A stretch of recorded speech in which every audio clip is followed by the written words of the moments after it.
اور نبی آل نبی اور اصحاب نبی پر درود پاک پڑھیں۔ اللہم صلی علی سیدنا مولانا محمد کما تحب و ترضى بأن تصلي عليه صلاة و سلام علیک یا رسول اللہ صلی اللہ علیہ وسلم۔ کہیں ایسا تو نہیں کہ وقت سارا اشعاری میں نکل گیا۔ دیکھیں مولا کائنات کے ذکر میں ایک انوکھی بات جو ہے، ویسے تو تمام صحابہ کا ذکر یہ عبادت، لیکن مولا کائنات کے ذکر میں ایک انوکھی فضیلت یہ بھی ہے کہ جب بھی مولا کائنات کا ذکر ہوتا ہے آٹومیٹکلی نیچرلی طور پر بندہ مومن کے زبان پر اور بندہ مومن کے چہرے پر خوشی کا اظہار ہو جاتا ہے۔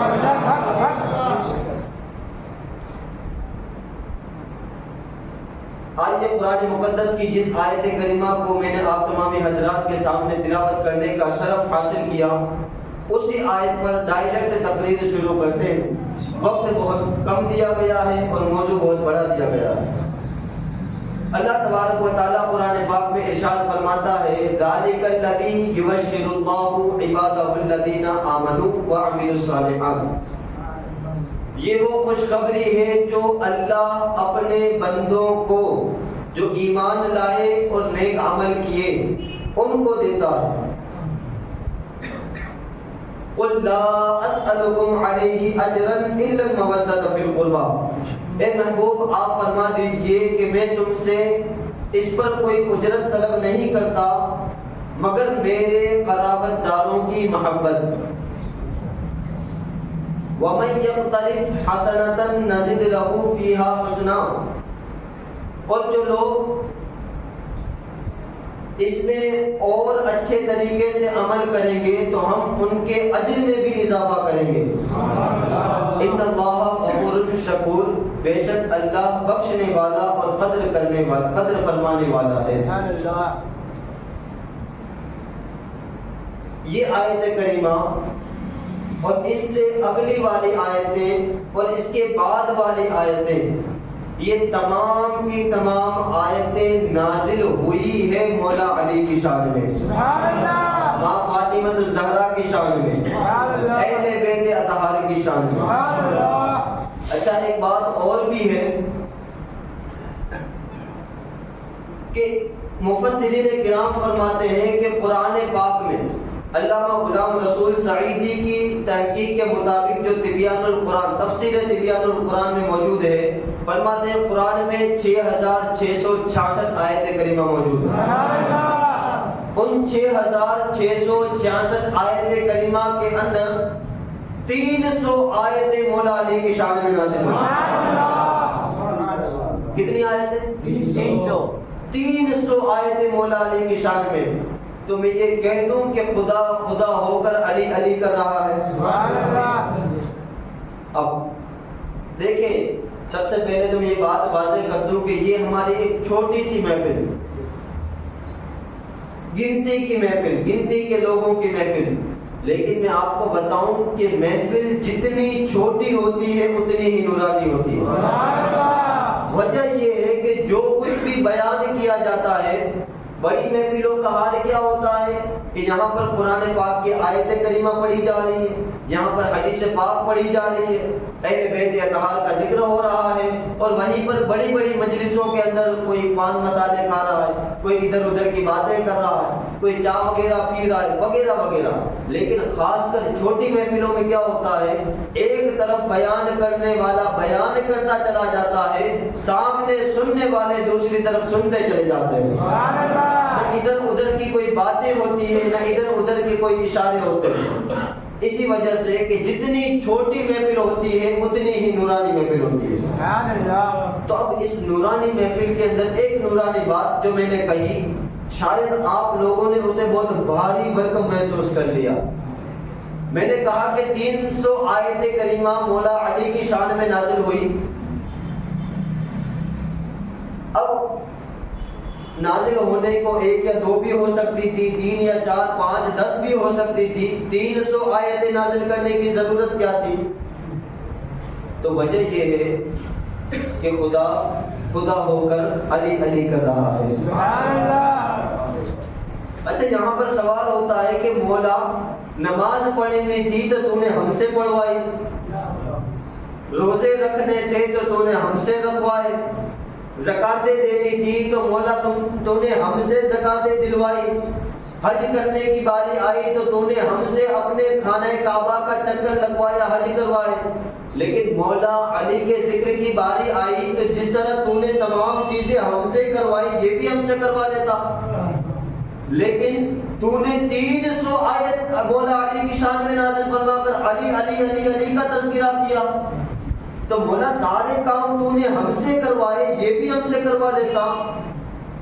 تو اگر کوئی بندہ اگر اپنے رب سے سوال کر بھی لے تو وہاں سے جواب آئے گا کہ بندے علی کا ذکر کرنا یہ تیرے بس کا روگ ہے ہی نہیں، یہ تیرے بس کی بات ہے ہی نہیں۔ یا تو علی کا ذکر خدا فرماتا ہے کہ میں خود کر لیتا ہوں، یا تو فرشتوں سے کروا لیتا ہوں۔ ان اللہ و ملائکتہ یصلون علی النبی، اللہ اور اس کے تمام فرشتے نبی پر درود بھیجتے ہیں، اللہ اور اس کے تمام فرشتے اہل بیت پر درود بھیجتے ہیں۔ تو یہ علی کا ذکر بندے کے بس کی بات ہے ہی نہیں، لیکن ہم بھی تو مولا علی علی کر رہے ہیں، ہم بھی تو علی کے نام کا تذکرہ کر رہے ہیں۔ تو یہ الگ بات ہے کہ خدا علی علی کرے اور ہم بھی علی علی کریں، تو ہمارا علی علی کرنا اور ہے، خدا کا علی علی کرنا اور ہے۔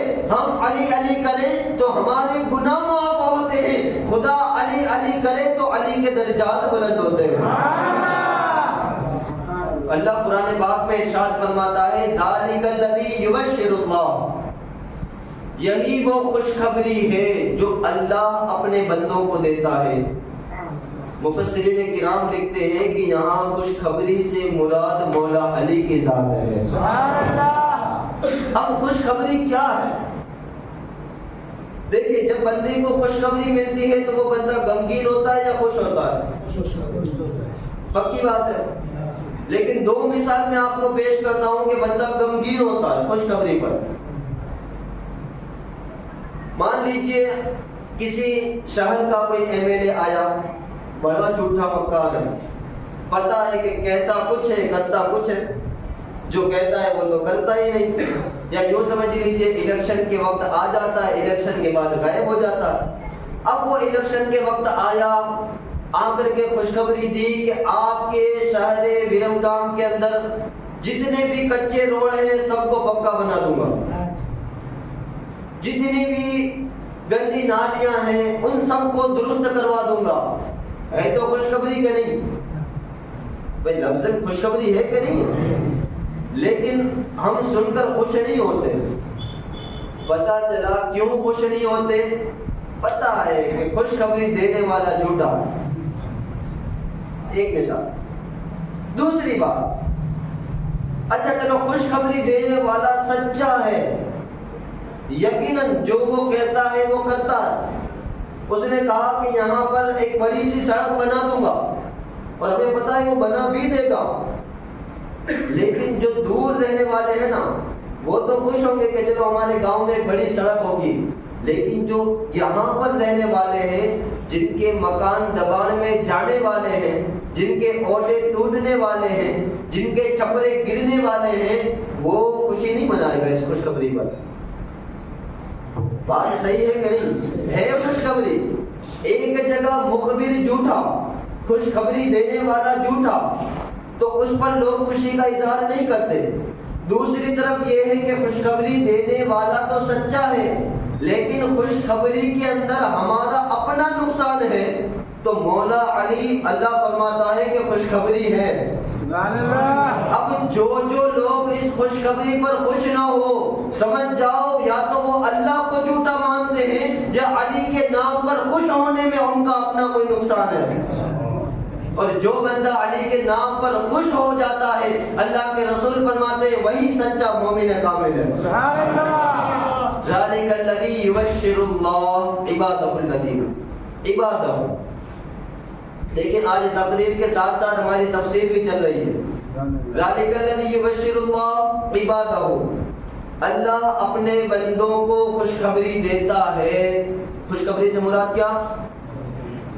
بھول گئے. حضرت علی. مولا علی کس کو دیتا ہے اللہ یہ خوشخبری؟ نہیں، آپ نے غلط سنا. میں نے آیت کے ترجمے میں کہا تھا ذالک الذی یبشر اللہ عبادہ، اللہ خوشخبری دیتا ہے اپنے بندوں کو، سب کو نہیں، اپنے بندوں کو. مولا ہم نے تو ٹوٹی پھوٹی تراویح پڑھی، ٹوٹے پھوٹے روزے رکھے، ٹوٹے پھوٹی نمازیں، ٹوٹے پھوٹے زکوٰۃ، جتنے بھی نیک عمل کیے، نیک تو کیے لیکن ٹوٹے پھوٹے کیے، لیکن اس کے باوجود رب فرماتا ہے ذالک الذی یبشر اللہ عبادہ، علی کا ذکر خوشخبری ہے جو میں اپنے بندوں کو دیتا ہوں. ہم نے وہ خوشخبری تم سب کو دی ہوئی، تم سب کو. اب یہاں مطلب یہ ہوا کہ ہم اللہ کے بندے ہیں. جو مولا علی کا ذکر کرتے ہیں ان کی بات ہے.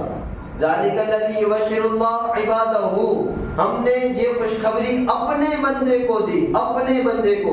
نمازیں ٹوٹی پھوٹی پڑھی پھر بھی اپنا بندہ، زکوٰۃ ٹوٹی پھوٹی دی پھر بھی اپنا بندہ، حج کیا نہیں کیا پھر بھی اپنا بندہ. اچھا مجھے ایک بات بتائیں، عمل جتنے بھی ہم نے کیے ٹوٹے پھوٹے کیے، اس کے باوجود اللہ نے ہمیں اپنا بندہ کیوں کہا؟ تو مفسرین کرام لکھتے ہیں کہ ٹوٹی پھوٹی نماز پڑھنے کے باوجود، ٹوٹے پھوٹے روزے رکھنے کے باوجود جب اللہ ہمیں اپنا بندہ کہہ رہا ہے تو وجہ یہ ہے کہ ہماری زبان پر مولا علی کا تذکرہ موجود ہے. اسی لیے اللہ فرماتا ہے ذالک الذی یبشر اللہ عبادہ، یہی وہ خوشخبری ہے مولا علی کہ جو ہم نے اپنے بندوں کو دی ہوئی ہے. سبحان اللہ. اس کے آگے کا جملہ کیا؟ ذالک الذی یبشر اللہ عبادہ الذین آمنوا. اب یہ قرآن ہے، کیا ہے؟ قرآن. بلداوش قرآن. میری اردو ہارڈ پڑھ رہی ہے، سمجھ میں نہیں آ رہی ہے سمجھ؟ تو یہ کیا ہے؟ قرآن. قرآن. اچھا دیکھیں ہمارے شہر برہمگام ہی کے حالات پر میں اگر بولوں تو ہمارے یہاں پر کچھ شیعت کی طرف جاتے ہوئے بھی لوگ ہیں، کچھ وہابیہ کی طرف جاتے ہوئے بھی لوگ، کچھ اہل حدیث کی طرف جاتے ہوئے بھی لوگ ہیں، اور کچھ جو غریب ہیں نا وہ بھی لوگ ہیں ہمارے جیسے. برابر. ہم کہتے ہیں کہ ہم حق پر ہیں، کہتے ہیں کہ نہیں کہتے؟ اچھا دیوبندی کہتے ہیں کہ ہم بھی حق پر ہیں، شیعہ کہتے ہیں ہم بھی حق پر ہیں. تو ہر انسان اپنے آپ کو حق پر کہتا ہے، تو ہم کس کے کہنے پر کس کو حق مانیں؟ کیا آپ میرے کہنے پر کسی کو حق مانیں گے یا میرے کہنے پر کسی کو غلط مانیں گے؟ نہیں، ہمیں قرآن کو دیکھنا ہے. قرآن نے کیا کہا؟ ذالک الذی یبشر اللہ عبادہ الذین آمنوا، یہی وہ خوشخبری ہے جو اللہ اپنے بندوں کو، مومن بندوں کو عطا فرماتا ہے. اب مومن کون؟ لفظ آمنو پر غور کریں. حافظ صاحب بیٹھے ہوں گے، حافظ صاحب تھوڑی سی میری طرف توجہ. لفظ آمنو جب ہم لکھتے ہیں تو سب سے پہلے آتا ہے حمزہ، دوسرا لفظ آتا ہے آما میم، تیسرا لفظ آتا ہے نون، چوتھا لفظ آتا ہے واو آمنو، اور پانچواں لفظ آتا ہے واپس الف. لکھنے کے اندر کتنے ہوئے؟ سب سے پہلے حمزہ، پھر آیا میم، پھر آیا نون، پھر آیا واو، پھر آیا واپس الف، پھر آیا واپس حمزہ الف. ٹھیک.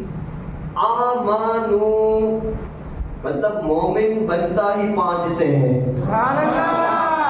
اب کوئی کہے کہ ہم مومن ہیں تو دیکھو کہ ان میں 5 کی محبت ہے کہ نہیں. جہاں 5 کی محبت ہوگی وہی مومن کامل ہوگا. بات بتاؤں صرف اتنا ہی نہیں، اسی لفظ کے اندر اگر غور کریں تو آمنو کے حمزہ کے اوپر زبر، کھڑا زبر، میم کے اوپر زبر، نون کے اوپر پیش، واو کے اوپر سکون، دوسرے الف کے اوپر کچھ ہے نہیں ہے کچھ. مطلب لکھنے میں 5 آتے ہیں، پڑھنے میں 4 آتے ہیں. مطلب مومن ہے وہ جس کے سینے میں 5 کی بھی محبت ہو، اور جہاں 5 کی محبت ہو وہاں 4 یار کی بھی محبت ہو. تو اب دیکھو کہ کس کے سینے میں 5 کی بھی محبت ہے اور 5 کی محبت کے ساتھ ساتھ 4 کی بھی محبت ہے. جس جگہ تم ان 9 لوگوں کی محبت پالو گے انہیں کو تم مومن کہہ لینا. یہ قرآن نے قیامت تک کے لیے ضابطہ دے دیا. اب مجھے بتاؤ آج 20 رمضان المبارک 21ویں رات ہے، مولا علی کی شہادت کا دن ہے. پورے برمگام کے اندر کون کون لوگ مولا علی کو یاد کر رہے ہیں؟ پنجتن پاک کا ذکر کون کون کر رہے ہیں؟ اور اس کے علاوہ مجھے بتاؤ، رات مولا علی کی ہے لیکن ذکر 4 یار کا بھی تو ہم کر رہے ہیں. تو یہی تو حق پر ہونے کی سب سے بڑی نشانی ہے. تو جو انسان حق پر ہونا چاہتا ہے، حق پر آنا چاہتا ہے، انہیں بھی چاہیے کہ وہ 5 کے ساتھ ساتھ 4 کی محبت کو اپنے سینے میں بسا لے. جس انسان نے 5 کے ساتھ 4 کی محبت کو اپنے سینے میں بسا لیا، وہی بندہ مومن کامل بن جائے گا. ذالک الذی یبشر اللہ عبادہ الذین آمنوا وعملوا الصالحات. یہی وہ خوشخبری ہے جو اللہ اپنے مومن بندوں کو عطا فرماتا ہے. اپنے آپ کو بتاؤں، ذرا ایک مرتبہ درود پاک پڑھیں گے. اللہم صلی علی سیدنا و مولانا محمد کما تحب و ترضی بأن تصلی علیہ صلاۃ و سلام علیک یا رسول اللہ صلی اللہ تعالی علیہ وسلم. دیکھیں رمضان کا مہینہ روزے کی حالت میں جو کہ لکھ کر کے آنا پڑتا ہے کہ کیا بیان کیا کرنا ہے نا. ایک بار درود پاک پھر سے پڑھیں. اللہم صلی علی سیدنا و مولانا محمد کما تحب و ترضی بأن تصلی علیہ صلاۃ و سلام علیک یا رسول اللہ صلی اللہ تعالی علیہ وسلم. کوفے کی جامع مسجد ہے، مولا علی منبر پر جلوہ افروز ہے. سبحان اللہ. ارشاد فرماتے ہیں ھذا قرآن. سبحان اللہ. تو قرآن کی طرف اشارہ کر کے فرمایا تھا ھذا قرآن وانا قرآن. سبحان اللہ. کوفے کی جامع مسجد کے اندر منبر رسول پر بیٹھ کر مولا علی خطبہ دے رہے ہیں. درمیان خطبے کے اندر فرماتے ہیں ھذا قرآن وانا قرآن. لوگوں کی آنکھیں چار ہو گئی، دیکھنے لگے کہ مولا علی کیا بیان فرماتے ہیں، مولا علی نے کیا کہہ دیا. لیکن اس کے بعد مولا علی نے اور بھی بھاری بھرکم بات کہی. مولا علی فرماتے ہیں ھذا قرآن وانا قرآن. یہ بھی قرآن ہے، میں بھی قرآن ہوں. یہ بھی رب کا کلام، میں بھی رب کا کلام. ھذا قرآن وانا قرآن. ھذا قرآن صامت وانا قرآن ناطق. ہاں یہ جو قرآن ہے وہ خاموش قرآن ہے، منبر پر بیٹھا ہوا جو قرآن ہے وہ بولتا ہوا قرآن ہے. منبر پر بیٹھا ہوا جو قرآن ہے وہ بولتا ہوا قرآن ہے. مجھے بتاؤ، جب قرآن پاک اپنے سامنے رکھتے ہو، کیا وہی وہاں سے آواز آتی ہے پڑھنے کی، یا الفاظ نکلتے ہیں؟ نہیں نکلتے. اسی وجہ سے مولا علی نے فرمایا ھذا قرآن صامت. یہ تو گونگا قرآن ہے. وانا قرآن ناطق. اور میں بولتا ہوا قرآن ہوں. اب آپ لوگوں کا ایک اعتراض بنتا ہے. دوپہر میں نے باری کی مسجد کے اندر بیان کیا تھا کہ قرآن نام ہے دو چیزوں کا، ایک الفاظ قرآن، دوسرا معنی قرآن. تو یہاں پر کیا مراد ہے؟ تو ایک الفاظ قرآن، دوسرا معنی قرآن. یہ تو تیسری بات آ گئی کہ مولا علی فرماتے ہیں کہ انسان بھی قرآن. تو اب اگر آپ لوگ یہ اعتراض کریں گے کہ بابا صاحب آپ تو بندے کو قرآن کہہ رہے ہیں، چلتے پھرتے انسان کو قرآن کہہ رہے ہیں، تو میں کہوں گا کہ اگر اعتراض کرنا ہی ہے تو مجھ پر نہیں، علامہ اقبال پر کرو. علامہ اقبال نے فرمایا تھا نگاہ عشق و مستی میں وہی اول وہی آخر، وہی یاسی وہی طٰہٰ وہی قرآن وہی فرقان. تو ہم نے تو نہیں کہا، ہم نے تو صرف بیان کیا ہے. کہا تو علامہ اقبال نے. یہ مولا علی کی ذات ہے. فرماتے ہیں ھذا قرآن صامت وانا قرآن ناطق. اور جب منافقت اپنے عروج پر پہنچ گئی تھی نا، جب بندے کے درمیان فرق کرنا یہ دشوار ہو گیا تھا کہ کون سا بندہ مومن ہے کون سا بندہ منافق ہے.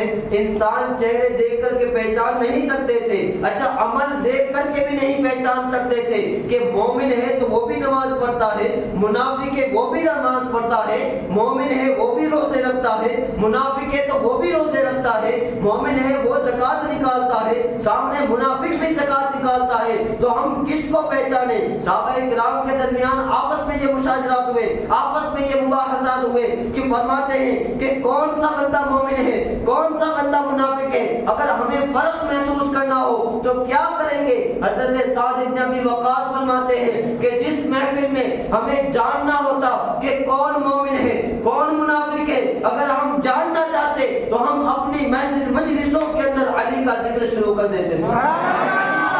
شروع ہو کر کے علی کا ذکر شروع کر کے یہ دیکھ لیتے جس کا چہرہ مرجھا جاتا تھا سمجھ جاتے تھے کہ منافق ہے، اور جس کا چہرہ کھل جاتا تھا سمجھ جاتے تھے کہ مومن ہے۔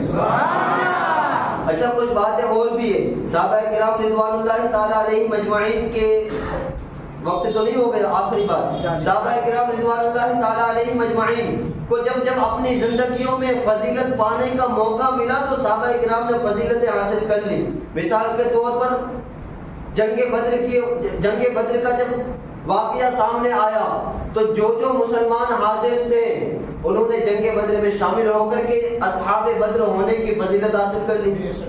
اسی طرح تمام جنگوں کا معاملہ، جنگ خیبر کو دیکھ لیجئے، جنگ خندق کو دیکھ لیجئے، جنگ حنین کو دیکھ لیجئے، تو اسی طرح بیعت رضوان کو دیکھ لیجئے، صلح حدیبیہ کو دیکھ لیجئے۔ تو البتہ کہنے کا مقصد یہ کہ صحابہ کرام کو جب فضیلت پانے کا موقع ملا انہوں نے فضیلتیں حاصل کر لی۔ تو کچھ صحابہ کرام وہ نکلے جنہیں ہم خلفائے راشدین کہتے ہیں، سبحان اللہ۔ کچھ وہ نکلے جنہیں ہم پنجتن پاک کہتے ہیں، سبحان اللہ۔ کچھ وہ نکلے جنہیں ہم عشرہ مبشرہ کہتے ہیں، سبحان اللہ۔ کچھ وہ نکلے جنہیں ہم 12 امام کہتے ہیں، سبحان اللہ۔ کچھ وہ نکلے جنہیں اصحاب بدر 313 کہتے ہیں، سبحان اللہ۔ کچھ وہ نکلے جنہیں ہم 440 کہتے ہیں، سبحان اللہ۔ کچھ وہ نکلے جو صلح حدیبیہ کے موقع پر حاضر تھے، کچھ وہ نکلے جنہیں ہم بیعت رضوان اول و بیعت رضوان ثانی میں شمار کرتے ہیں، کچھ وہ نکلے کہ جنہوں نے جنگ احد میں حصہ لیا، آواز دھیمی نہیں ہونی چاہیے، تو کچھ وہ نکلے جنہوں نے جنگ خندق میں حصہ لیا، وہ نکلے جنہوں نے جنگ حنین میں حصہ لیا، کچھ وہ نکلے جنہوں نے جنگ خیبر میں حصہ لیا۔ قربان چلے جائیں گے میری اس بات پر کہ کچھ لوگ وہ ہیں جو صرف اور صرف خلفائے راشدین میں ہیں، کچھ لوگ وہ ہیں جو صرف پنجتن پاک میں ہیں، کچھ لوگ وہ ہیں جو صرف عشرہ مبشرہ میں ہیں، کچھ لوگ وہ ہیں جو صرف 12 اماموں میں ہیں، کچھ لوگ وہ ہیں جو صرف 313 میں ہیں، کچھ لوگ وہ ہیں جو 440 میں ہیں، کچھ لوگ وہ ہیں جو صرف احد میں ہیں، کچھ لوگ وہ ہیں جو صرف بدر میں ہیں، کچھ لوگ وہ ہیں جو صرف صلح حدیبیہ میں ہیں۔ لیکن قربان جاؤں مولا علی کی شان پر، 4 خلفائے راشدین میں ایک نام مولا علی کا بھی ہے، پنجتن پاک کے 5 نام میں ایک نام مولا علی کا ہے، مشرا کے 10 صحابہ میں ایک نام مولا علی کا ہے، 12 اماموں میں پہلا امام مولا علی ہے، 13 اصحاب بدر میں ایک نام مولا علی کا ہے، 440 صحابہ میں ایک نام مولا علی کا ہے، میں ایک نام مولا علی کا ہے، جنگ خندق میں ایک نام مولا علی کا ہے، لیکن جنگ خیبر میں آپ نہیں تھے، جنگ خیبر میں آپ نہیں تھے، جب نہیں تھے نا تو جنگ بھی فتح نہیں ہوئی تھی، جب ضرورت پڑی تو آپ کو بلایا گیا، رسول پاک نے اپنی دستار پہنائی، جب پہلے ہی مرتبہ جنگ میں گئے جنگ فتح ہو گئی، تنہا ذات مولا علی کی ہے جو خلفائے راشدین میں بھی ہے، پنجتن پاک میں بھی ہے، عشرہ مبشرہ میں بھی ہے، 12 اماموں میں بھی ہے، 313 میں بھی ہے، 440 میں بھی ہے، جنگ احد بدر حنین میں بھی ہے، خندق و خیبر میں بھی ہے۔ کہتا ہے محراب پر علی ہے تو منبر پہ بھی علی، محراب پر علی ہے تو منبر پہ بھی علی، کعبہ گواہ ہے دوش پیغمبر پہ بھی علی، علی ہے تو منبر پہ ہے علی، کعبہ گواہ ہے دوش پیغمبر پہ بھی علی، ہجرت کی شب بستر رسول پہ بھی علی، جنت علی کی ملک ہے کوثر پہ بھی علی، ہر جا علی کی ذات ہے دامن نہ چھڑائیے، ہر جا علی ملیں گے نہ دامن چھڑائیے، بچنا علی سے ہے تو جہنم میں جائیے، بچنا علی سے ہے تو جہنم میں جائیے۔ یہ تو شاعر کی اپنی بات تھی لیکن میں اس کو نہیں مانتا۔ مولا علی کی شان میں رسول پاک فرماتے ہیں، اس حدیث کو اعلیٰ حضرت مطلع القمرین میں لکھتے ہیں، مولا علی رضی اللہ تعالیٰ عنہ کی شان یہ ہے، آقا کریم ارشاد فرماتے ہیں جنت اور جہنم کا تقسیم کرنے والا مولا علی ہے، یعنی جس کو جتنی بھی نمازیں پڑھنی ہو پڑھ لو، جتنے روزے رکھنے ہیں رکھ لو، جتنی زکوٰۃ دینی ہو دے لو، لیکن جنت اگر چاہیے تو مولا علی دیں گے، جنت چاہیے تو وہ مولا علی دیں گے۔ تو یہ تو جنت کی بات تھی، تو کوئی کٹر بھی دشمن تو ہو سکتا ہے نا کہ بھائی علی سے لینا ہے تو ہمیں جنت نہیں لینی، اگر علی سے ہی لینا ہے تو ہمیں جنت نہیں لینی، تو اس کو بھی رسول پاک ارشاد فرماتے ہیں کہ سن، جس جنت کو علی تقسیم کرے گا اس جہنم کو بھی علی ہی تقسیم کرے گا۔ یعنی اگر جنت چاہیے تو بھی علی کے در پر آنا پڑے گا، جہنم چاہیے تو بھی علی کے در پر آنا پڑے گا۔ لیکن ہم سنی ہے نا بڑے ہوشیار ہیں کہ جب مولا علی سے ہی لینا ہے تو جہنم کیوں لیں، کیا لیں گے؟